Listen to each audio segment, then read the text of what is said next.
Junior ডক্টরদের যে ধর্না চলছে সেই ধর্নায় কয়েকজনকে দেখে খুব বিস্মিত করা। একাধিক দলের যারা সক্রিয় রাজনৈতিক মুখ তাদের সেখানে দেখা যাচ্ছে এবং বিশেষভাবে দেখলাম পামেলা দেবীকে সেখানে। তিনি বিজেপির নেত্রী, একটা সময় মাদক কোকেন কেসে অ্যারেস্ট হয়েছিলেন। আমি কেসের আপডেট নিয়ে উনি দোষী না পরে তিনি কেস থেকে বেরিয়ে যান আমি এর মধ্যে যাচ্ছি না, ওনার কেস নিয়ে কথা বলা আমার উদ্দেশ্য না। আমার বক্তব্য দেখলাম সেই পামেলা দেবীও ওখানে বসে হাততালি দিচ্ছেন, স্লোগান দিচ্ছেন এবং বিপুল জিনিসপত্র নিয়ে গেছেন, সেগুলো দিচ্ছেন।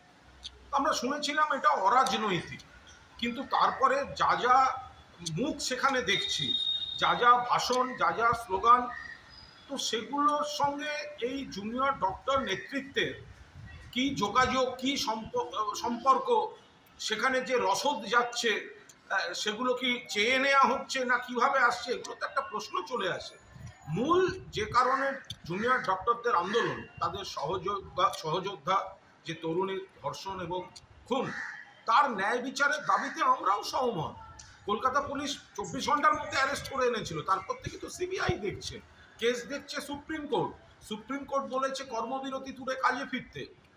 মুখ্যমন্ত্রী এবং রাজ্য সরকার আলোচনার দরজা খুলে বারবার চিঠি পাঠাচ্ছেন, কিন্তু কাদের বুদ্ধিতে, কাদের উস্কানিতে এই আলোচনাটা ইতিবাচকভাবে খোলা মনে জুনিয়র ডক্টররা সাড়া দিচ্ছেন না, এবং তার ফলে গরিব মানুষ, লক্ষ লক্ষ মানুষ চিকিৎসায় হয়রানি হচ্ছে, মৃত্যু হচ্ছে। এই বিষয়টা তো একটা সকলে ভেবে দেখবেন নিশ্চয়ই।